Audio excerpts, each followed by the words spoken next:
Shëndetje të shikues të nderuar, vazhdojmë ciklin e emisioneve të sportit me legjendat e sportit këtu në televizionin Koha. I ftuari sonëm në studion e televizionit Koha është njëri ndër emrat më të njohur të shahut, Nazmedin Imeri, i cili është edhe iniciator për themelimin e klubit të parë të shahut shqiptar Anpasan. Zotri Nazmedin, mirë se erdhe në studion e televizionit Koha. Mirë se ju gjeta, faleminderit për ftesën, zotri Shaban. Kënaqësia ime është të jem pjesë e emisionit tënd, një legjend gazetar i shahut, i sportit të shqiptarëve. Faleminderit. Atëherë fillojmë me pikën e parë, do me thënë me që është emisioni edhe ka karakterin sportiv, atëherë në thoni shkurtimisht kush është Nazmedin Imeri? Po Nazmedin Imeri është thjesht një qytetar i rëndom si gjithë qytetarët tjerë. Jam i lindur në 1965 në fshatin Shipkovic. Shipkovica është e njohur si fshat malor. Jetoj në Shipkovic, e kështu. Atëherë, me që do flasim për shahun, kur i keni filluar këtë lojë të shahut dhe pse jeni orientuar pikërisht tek ky sport? Po, lojën e shahut, them sinqerisht, kam filluar prej fëminie, prej 8-9 vjeç, duke i parë prindërit, kojshit, matë më shumit duke luajtur shane për dhoma, mysafir, diku ashtu, dhe ajo më tërhoqi që unë të merrem edhe me lojën e shahut dhe aty mora hapat e parë. Sa që pastaj vazhdova edhe të luaj shah edhe me matë më shuarit, kështu që arrita një farë suksesi, thjesht fëmijë. E mbajshmet lojën e parë zyrtare që e ke luajt? Në fëmini, lojat zyrtare të para, do të thotë, kam luajt me matë më shuarit, do të thotë. Tazëm, kur kam pas 12 vjeç klasë 6, kam luajt me pleqt e Shipkovicës, do të thotë, në për kafe. E çka do të thotë ti je shahist? Po shahu është një lojë magjike, është një lojë inteligjente. Prej shahut ka dobi çdo kush, sepse shahu rrit përqendrimin, do të thotë zhvillon trurin, dhe ne i thona si shahu është si gjimnastik e trurit. A keni qenë i regjistruar në ndonjë klub, si antar, zyrtar? Kështu që në klub, për fat keq, ne shqiptarët në Jugosllavi, kur kemi qenë edhe pastaj në Maqedoni, shqiptarët nuk kanë pas klub. Ka ekzistu veç klubit të Teks, në ato kona, ku aty shumë zor ka qenë të jesh pjesë ati klubi, sa që kishna mos të mdales, apo të pa përshtatshëm, apo pa dëshirushëm, sa që shqiptarët nuk kanë pas klub atëre dhe ne kemi zhvillu aktivitetet tona gjithmonë në për kafe. Aktivitetet lira. Lira, në për kafe, në për parqe, në për dhoma, në për salone, kështu me radhë. Kështu që vitet 90 kemi organizu disa turnire kështu në për kafe, 92. Po, pikërisht të deshet a pjesë, a keni marrë pjesë në ndonjë turnir? Po, këtoj kemi organizu. Qoftë këtu në Maqedoni, në Kosovë, apo në Shqipëri përpara? Po, kemi marrë pjesë edhe në Shqipëri dhe në Kosovë. Për shembull në Kosovë kam marrë pjesë në Kupën e Adem Jasharit, që mbahet për vjet, për çdo vit. Ku marrë pjesë në turneun e Astrid Deharit, marrë pjesë në çdo turnir që i organizon Kosova. Atëherë ti kthehemi, me që përmendet se Tetova nuk ka pas klub të shahut, pra nga ana e shqiptarëve, dhe rodhi një ide apo iniciativë në vitin 2019, për herë të parë, u themelua klubi i shahut Anpasan, do të thënë me iniciativën tuaj dhe me shokët tuaj që keni pasur të cilët adhurues të shahut. Atëherë, nga rodhi kjo ide për themelimin e një klubi të shahut Anpasan me Selinë Tetov? Po do të kthehem pas viteve 90-ta, ku në 97-ën, mos gaboj, ishte një iniciativë jona që të hapim një klub shqiptar. Mirë po në atë kohë, kemi jeku Regjepe Mërlau, ndoshta e njihni, është i njohur si mjek, e mori si përsipër të regjistroje këtë klub dhe për fat keq, atëherë nuk na u regjistru klubi. Pas 2001-shit, fillohun përsëri ne me aktivitetet në për kafe, në për salone, në për parqe, sa që në vitin 2010, jo 2009, na u leju të hapim një klub i quajtur klubi 64, por kryetari i klubit 64 ka qenë Maqedon, kurse unë kam qenë nën kryetari ati klubit. Dhe këtu fillon ato hapat që na lejuan që të jemi pjesë e federatës, e pjesë e klubeve shqiptare. Kurse në vitin 2019, që e cekët, para vitit 2019, në vitin 2018, bëna një organizim privat, thëmë këshune, pa klub, bëna një organizim privat, 2 turnamente, një Mahia Lili Lala në Shqipkovic, dhe të dytin e bëna në Universitetin e Shtulit, në bashkëpunim me sekretarin Muharrem Etemin, prej Selce. Ishte një adhurues i shahut. Adhurues i shahut është, Gjalimir. Dhe këto 2 turne kanë qenë turne ndërkombëtar, që kanë marrë pjesë edhe nga vendi edhe nga rajoni. Mirë po, për ta regjistruar këtë si turne, Federata e Shahut atëherë nuk na e bëjtë regjistrimin.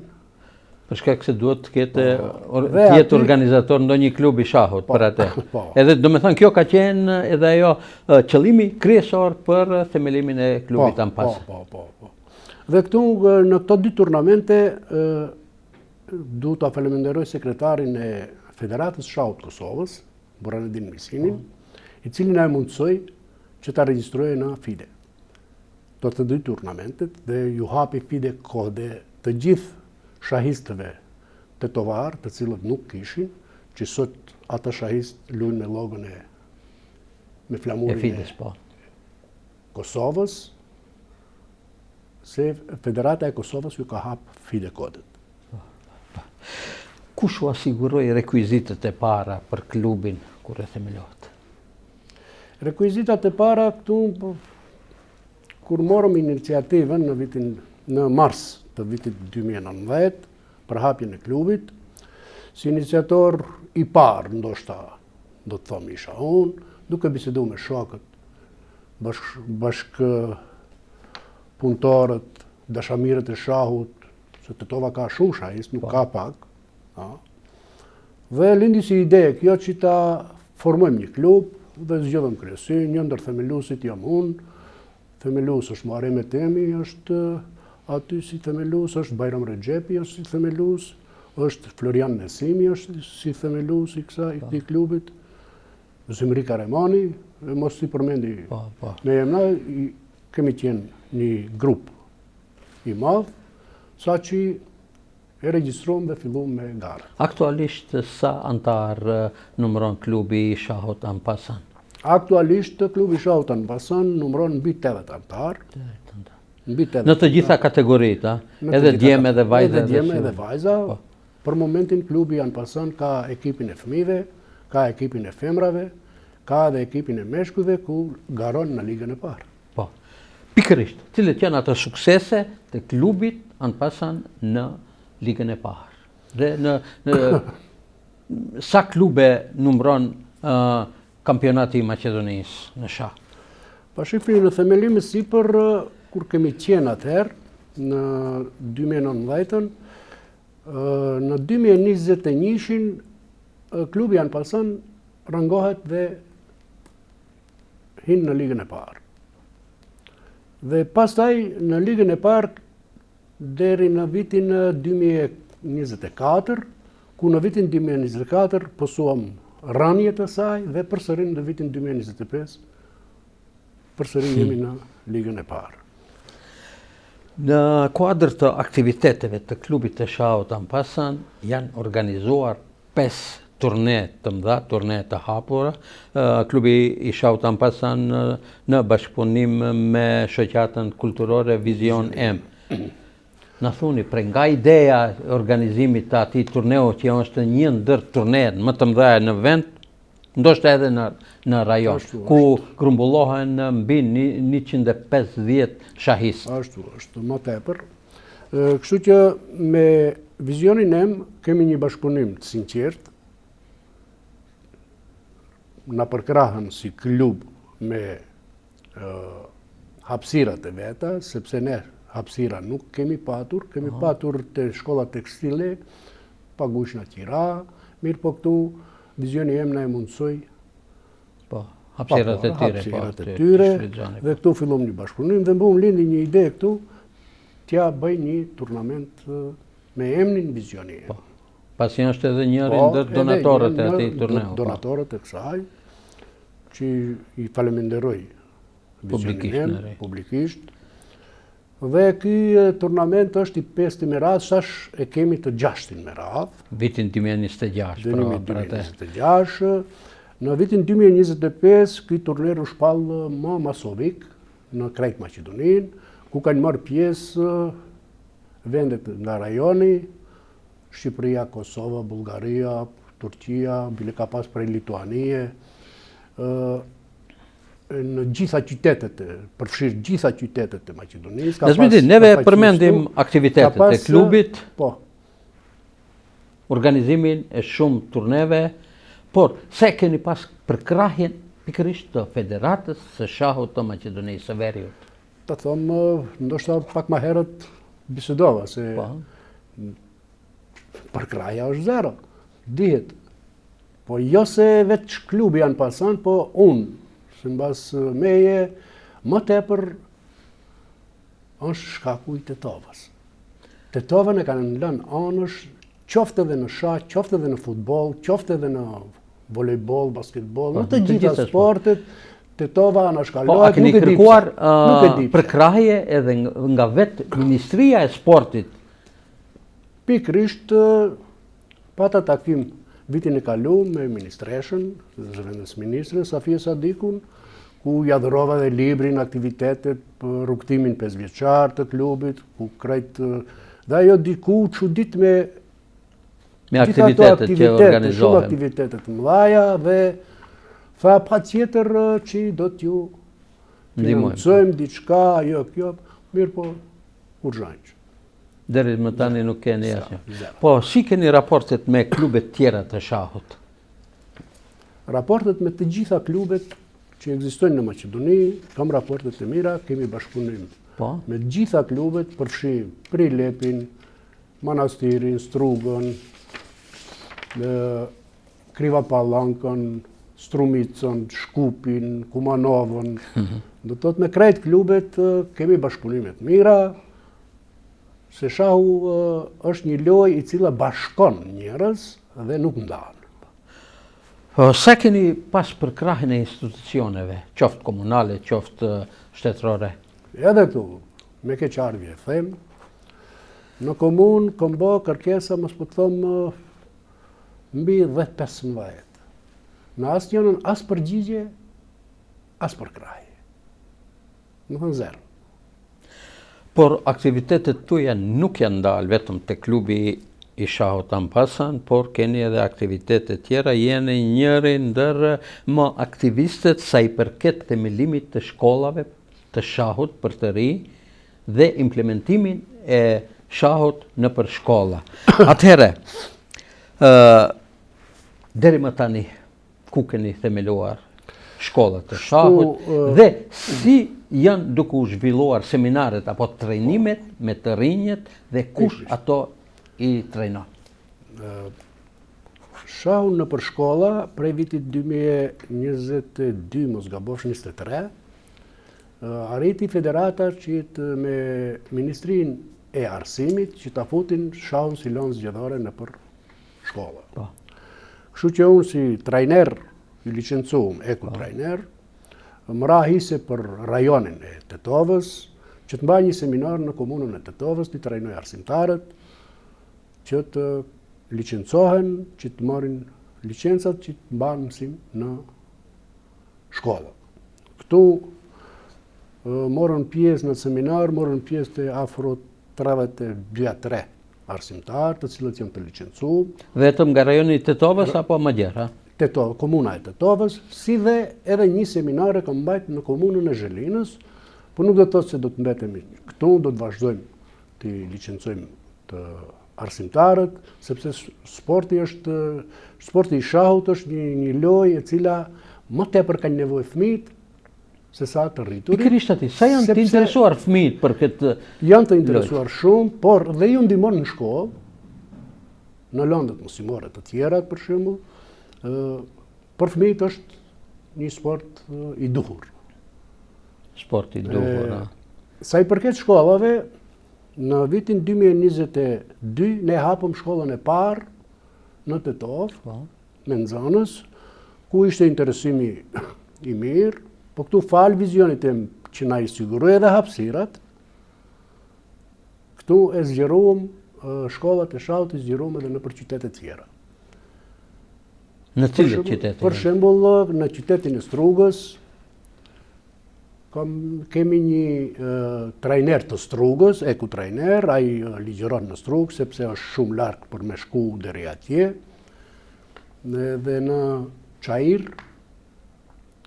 kurse në vitin 2025, vitin e kaluar, i hapëm plus edhe 2 shkolla tjera në komunën e Kumanovës dhe të komunën e Studeniçanit, ku në komunën e Kumanovës më ka ra hise që të shkoj, edhe pse është larg, më ka ra hise që të shkoj të ligjeroj në shkollat e shahut Studeniçan dhe Kumanov, kështu që klubi për momentin ka të 5 shkolla shahu, por nuk do të ndalemi. Këtu, për vitin 2026, planifikojmë që të hapim edhe në qytetet tjera. A keni organizuar ndonjë turnir ku kanë marrë pjesë vetëm nxënës të shkollave? Po.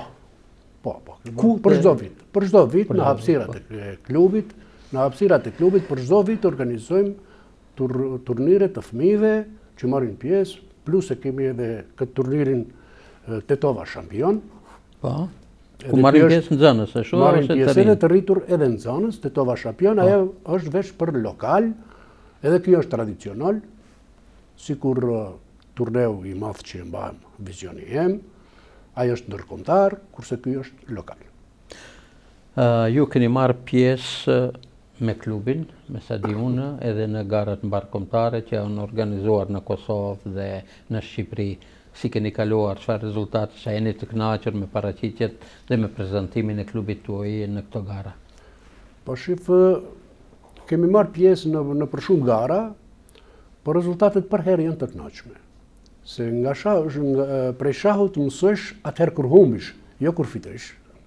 Se fituesi rregullisht gabimet duken aty kur humbish atëherë ku ke gabuar. Gabimet dhe aty përfitosh diçka që të përmirësohesh dhe të ecësh përpara. Si e keni bashkëpunimin me klubet e shahut këtu në Maqedoni dhe me klubet që janë pjesë të Federatës së Shahut të Shqipërisë dhe ato të Kosovës? Po kështu, në të Shqipërisë dhe të Kosovës kemi bashkëpunime me gjitha klubet, njifena me gjitha shahistët, kështu që në klubin në pason kampioni i Shqipërisë Landi Pasku dhe kampioni i Kosovës Nderim Saraçi, mbrojnë ngjyrat e klubit në pason, dhe kështu që nëpërmjet tyre kemi bashkëpunime. Do të thonë bashkëpunimi është në nivelin më të lartë. Në nivel të lartë, bashkëpunim edhe me Kosovën edhe me Shqipërinë. Kur shkoni në për këto turne, a luani edhe ju, e përfaqësoni edhe ju klubin duke luajtur si antar i klubit apo vetëm si përfaqësues? Po, jo si përfaqësues, jam edhe si pjesë e lojtarëve. Si zakonisht vitin e kaluar kam luajtur në tabelën e tretë. Kështu që radhiten tabelat në bazë të kategorive të lojtarëve, më i miri, i pari, i dyti, i treti në 6 lojtarë. Personalisht çfarë ratingu të Fides keni? Ratingu të afër 2000, që do të thotë është një rating mesatar. Ma herët e ku pas ma tepër, mirë po mosha dhe ajo bie rating. Ju gjatë karrierës tuaj keni luajtur shumë loja të shahut me shahistë të ndryshëm, por cilën nga ato lojat e mbani mend që kur nuk do ta harroni, që keni fituar me sa duket mu? Është një lojë, një turnament Open Karposh, që u organizua nga komuna e Karposhit, ku aty morën pjesë mbi 200 shahistë, si turnir rapid. Ndërkombëtar, po, rapid ndërkombëtar. Rapid, dhe këtë lojë nuk do ta harroj kurrë, se më ra një mjeshtër ndërkombëtar. Do një kampioni mjeshtër ndërkombëtar i Malit të Zi, ku arrita një fitore bindse, sa që ato nuk do ta harroj kurrë, se ishte edhe një dëshire e imja për ta mposht një mjeshtër ndërkombëtar. Një kampion, po. Dhe nuk do të thotë se jam më i miri se ai, por për momentin isha i sukses. Dhe si u nditën ato momente? Shumë i gëzueshëm. Shumë i gëzueshëm. Shumë i gëzueshëm. Po. Krahas asaj lojës të cilën e keni fituar dhe nuk e harroni kurrë, po a ka ndonjë lojë të cilën nuk do ta harroni kurrë, ama në anën negative, për të keq? Për të keq... Ku ndoshta edhe jeni munduar i keni hudhë edhe figurat e shahut edhe... Jo, për keq nuk do të kisha thonë, dhe besoj se kam pas asnjë raste, sepse shahu është një lojë e cila në fund fiton durimi. Do të thotë njeriu që duron më tepër, ai fiton. Dhe kështu që kam qenë i durueshëm dhe rregullisht lojnat i kam... Edhe më të mirët gjithmonë ja ke uruar fitoren ashtu. Patjetër. Që është një lojë, thash, është një lojë e cila edukon, të jep edukat. Dhe kështu zbesoj se që kam ndonjë lojë ashtu të negativ. Në kuadër të aktiviteteve tuaja, në klubin e shahut Ampasan, por edhe në Federatën e shahut të Maqedonisë, ju keni botuar edhe një libër që ja keni kushtuar shahut. Bëhet fjalë për rrugtimi 5 vjeçar i klubit të shahut Ampasan, ku keni përshkruar të gjitha aktivitetet që keni organizuar vite me radhën me klubin, me antarët e klubit, me të gjithë ata përfaqësues të shahut nga Shqipëria, nga Kosova dhe me të gjitha klubet e vendit të cilët janë pjesë e Federatës së Maqedonisë në shah. Pra nga ideja që të botoni një libër pikërisht të shahut?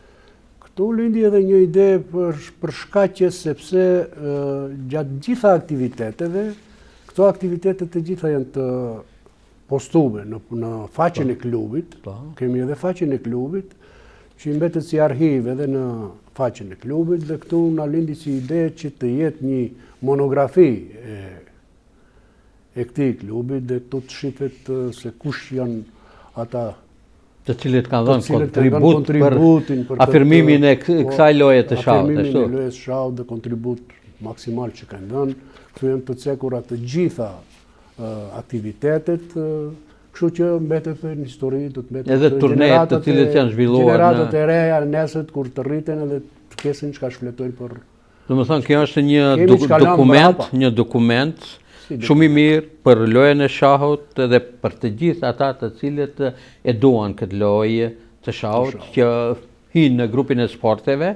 Lojën e shahut ne si zakonisht më tepër e kemi përqendruar te fëmijët, për shkak se t'i hekim fëmijët nga rrjetet sociale ose nga mbylljet në përdhoma, që të merren me një sport i cili... Sa keni ndikuar në këtë aspekt? Besoj që kemi ndikuar shumë, se për momentin kemi mbi 30 nxënës kemi në shkollën e shahut në Tetov. Po. Domethënë jeni i kënaqur me këtë që deri ditën e sotme keni bërë për shahun dhe për ata që e duan shahun, ashtu? Po, po.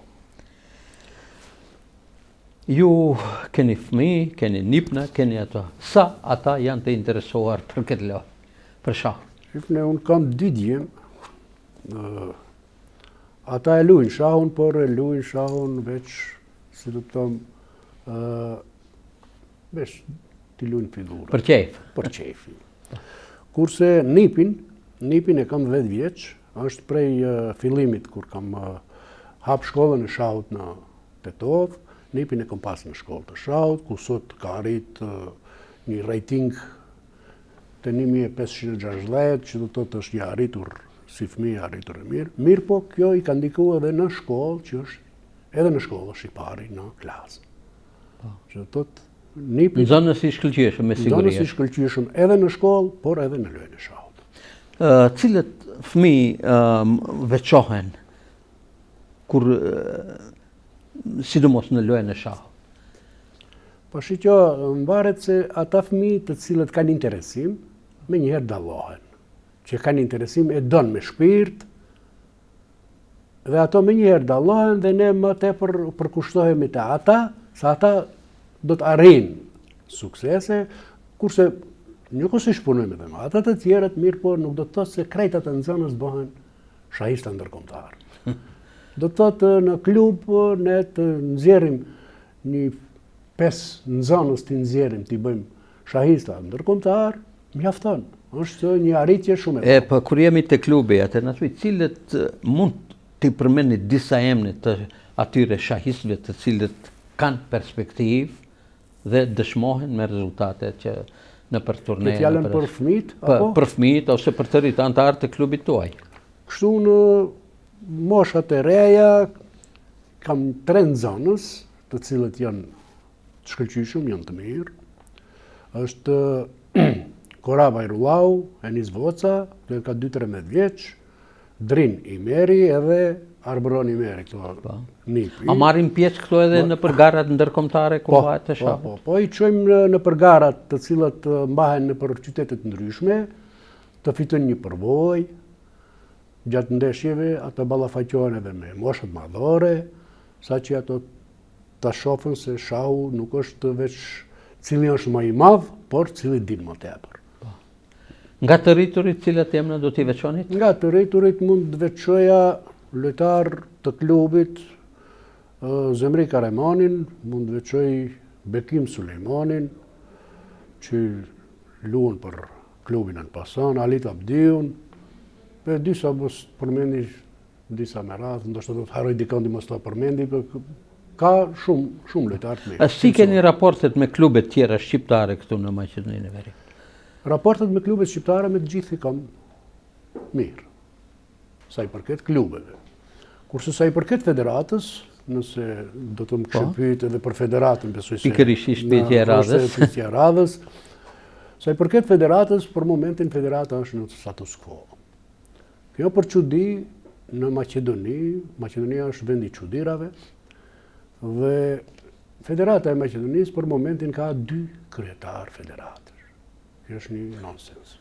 Si shumë federata tjera. Kjo është e çuditshme, ku njëri kryetar është i regjistruar në Federatën e Maqedonisë, kurse tjetri kryetar është i regjistruar në FIDE. Që do thotë diçka nuk është në rregull. Personalisht cilën e përkrahani? Po ato janë njëjtë. Njëjtë. Po veç 2 emra të ndryshëm. Dhe sa shpritet kuvendi të mbahet dhe besoj që do t'ja arrijnë se ka mosmarrveshje, se Federata e Shahut është ndarë në 2 pjesë, opozit, sikur politika. Edhe Shahu në Federatë kanë bërë opozit, edhe çashtu që besoj që do të arrijnë ndonjë marrëveshje, si është përfaqësimi i shqiptarëve në Federatën e Shahut të Maqedonisë së Veriut? Përfaqësimi i shqiptarëve është mirë. Kemi nënkretarin, ne kemi shqiptar dhe një antar të bordit, të cilët me iniciativën time, të atëhershme dhe që u prenun si antar të i keni të cekur edhe në të libra aty. Kështu që kemi 2 2 antarë në bordin drejtues të federatës. Cili është kontributi i tine? Po mos po të thëmë për kontributi i tyre ndoshta në federatë janë shumë suksesshëm, por sa i përket klubeve shqiptare janë zero. Ke përfaqësojnë ato faktikisht? Ato përfaqësojnë më tepër vetveten, shiqojnë ambicjet e veta, ose të tregohen kush është më i forti, kush është më i dobti, edhe çështje. Ne gjithmonë flasim për shahun, për organizimin e turneve, këtu në Tetov, në Maqedoni, në rafshin mbar kombëtar, në Shqipëri, në Kosovë. Na thuaj cili është shahisti më i mirë këtu në Tetov? Në Tetov s'dish këta zgjedhish, se cili është më i mirë se tjetri. Do një jemën? Po nuk do të kisha thënë, sepse ndoshta dikush i dhënohet, dikush i nuk do të kisha. Do me thënë, ka. Ka cili është perspektiva e shahut këtu në Tetov? Nga të rinjë, perspektivë të cilët kanë të ardhme të mirë në shah. Që të ardhurat e mira në qoftë se arrish sukseset, të bëhesh mjeshtër ndërkombëtar, atëherë automatikisht mundish të kesh përfitime nga federata, nga Ministria e Sportit që i financon, po që se duhet të arrish kulminacionin e duhur. Ju jeni njohës e mirë i shahut, jo vetëm shahut vendor, por edhe ati ndërkombëtar. Atëherë në thuj, cili aktualisht është shahisti më i mirë në botë? Shahisti më i mirë në botë momentalisht është norvegjezi Magnus Carlsen, i cili është kampion bote.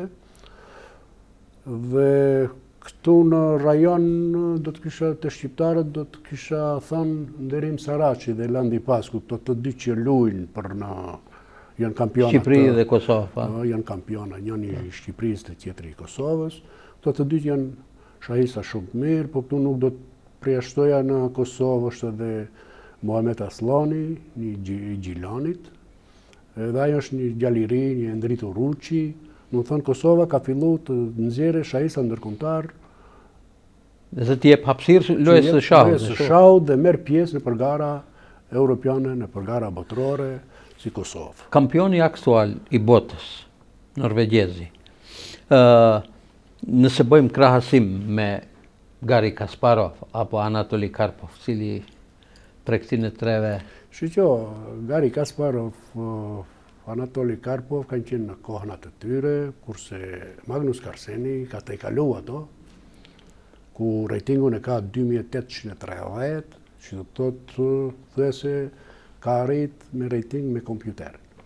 Që do të kjo një inteligencë jashtëzakonisht e madhe, po kemi edhe shahista tjerë botëror, ka është Gukesh, një indian, edhe ai është i mirë, është 19 vjeçar, 18 vjeçar, që do të krejt këto shahistat janë me cilësi të lartë. Ka shumë shahista të mirë, po i më i miri është Carlsen. Me që jemi në Tetov këtu, çfarë i mungon sportit tetovar, gjithsesi shahut këtu në Tetov? Shahut se përket kushteve infrastrukturës. Shahut në Tetov, sa i përket kësaj mungon, duhet të ketë në qendër një tabel shahu, si të thëmë, me bekatonka që i bahen në gjithë botën, në për gjithë sheshet, me figurat të mëdhaja që i targetohen qytetarët, këtu nuk e kanë para pa as. A mund të jetë kjo edhe një propozim apo një iniciativë që me siguri do ta ndëgjojnë edhe drejtuesit e komunës? Po, sepse në mbrëmje dalin me fëmijët, luajnë aty, do të zhvillojnë një ndeshje, ku të shkosh në për vendet tjera evropiane apo ku do qoftë, po shkosh edhe në për qytetet e Shkupit, të Maqedonisë Lindore, krejt në përsheshe kanë një tabel shahu në qendër. Cilët janë pretendimet e klubit tuaj apo projektet e klubit tuaj për në të ardhmen? Po, ne mbajtëm mbledhjen në klubit dhe bëm programën për vitin 2026. Në programën e vitit 2026 kemi parapa njerë këtë turneun tradicional që kemi, kemi parapat marrim pjesë në për turnamentet Kosovë-Shqipëri, normal edhe në qytetet e Maqedonisë ku do të mbahen, dhe është vlen të theksohet kësaj radhe kemi parapa në Strug të organizojmë me krejt nxënësit e shkollave të shahut, të organizojmë një turnir, por atë do të mbajmë në Strug. Të gjithë shkollat që kjo është të bashkojmë fëmijët e krejt qyteteve të shoqënohen dhe të mbajmë një turnir, bëhet si shkak të bëhet turniri në Strug do të mbajmë. Nazmidin, ju jeni i angazhuar në shumë aktivitete me klubin Anpasan, me federatën, me organizimin e turneve. Sa e keni përkrahjen e familjes tuaj? Përkrahjen e familjes e kam plotësisht, nuk kam diçka pengesa, dhe mosha jeme është e tillë, sa që kam kohë më tepër, mosha 60, dhe kështu që kam kohë më tepër të lirë dhe... Vetëm jeni përkushtuar vetëm te shahu, ashtu? Pa ajo ka qenë edhe si do të them, si misioni imi, që të arri dhe besoj se ja kam arrit atë që kam dashtë, që shahun të hek prej kafeve, prej parqeve, që të ketë një shtëpi për shahun, ku të merren në lojrat e shahut, dhe këtu kam arrit këtë qëllim, sa që edhe klubin e kam ngrit deri në atë nivel, sa që nuk i mungon kurrë. E keni ngrit klubin, keni organizuar edhe seminare për shkolla, edhe do me thënë kjo është një e arritur mjaft e madhe. Kjo ishte një rajkulmi të cilin, se nuk do të thotë se nuk do të ndalem, do të ndalem që aty, por do të vazhdoj të përkrahej gjeneratët e reja, se për momentin kryetar të klubit Anpasan, për momentin kam vu një djalë të ri, kryesinë kam ndru, kam vu kryetar të klubit një djalë të ri, sa që jam duke këshillue, duke drejtu që të mbaje klubin, të jetë klubin në dorë të sigurta. A kemi harruar diçka që ju pyesim gjatë emision? Jo, zbesoj se kemi harruar diçka, krejt. Atëherë mua më mbetet që t'ju kërkoj që ju t'ju drejtoheni opinionit, gjithësisht të rinjve me një porosi, si antar i klubit shahut Anpasan, si iniciator i përhapjes së shahut në rajonin e Tetovës dhe Mëgjer, dhe si organizator i shumë turneve mbarkombëtare dhe ndërkombëtare. Pra, cila është porosia e Nazmidin Nimerit drejtuar të rinjve? Unë ju kësha thënë të rive të marrin pjesë në për lojrat e shahut, por sash e kajnë edhe shkollën e shahut të klubi Anpasan, të interesuarit munden lirisht dera në shqel, kurset i mbamë gratis, jo me pagesë, kështu që prindrit i vjen më mirë fëmijën të bjere në shkollën e shahut, se sa fëmija të merret me probleme tjera, për shembull rrugore ose pamorporosie. Dhe gjithsesi kërkoni edhe përkrahjen nga institucionet, nga federata, nga Ministria e Sportit. Patjetër ato, unë them të drejtën, shpresat i kam humbë nga përkrahja institucionale, sepse deri sot klubi i bën 8 vjet, asnjë investim, fal vizionit tem, ta falenderoj edhe një herë vizionin tem, i cili na e mundson këtë, dhe kështu përkrahja do të vazhdojë edhe në të ardhmen. Atëherë mua më mbetet që në emrin e televizionit Koha dhe në emrin tim personal t'ju falenderoj për pjesëmarrjen në emisionin me legjendat e sportit këtu në televizionin Koha. Faleminderit për ftesën që më bët, ishte kënaqësi që kalojmë bashkë në këtë emision dhe shpresoj që në të ardhmen të jetë bashkëpunimi edhe më i. Teleshikues të nderuar, ishte ky Nazmidin Imeri, njëri ndër iniciatorët për themelimin e klubit të shahut Ampasan këtu në Tetov dhe njëri nga organizatorët më të denjë për turnet e hapur të shahut që organizohen në rajonin e Tetovës dhe jo vetëm. Teleshikues të nderuar, deri në emisionin e radhës me legjendat e sportit këtu në televizionin Koha, natën e mirë dhe mirupafshi.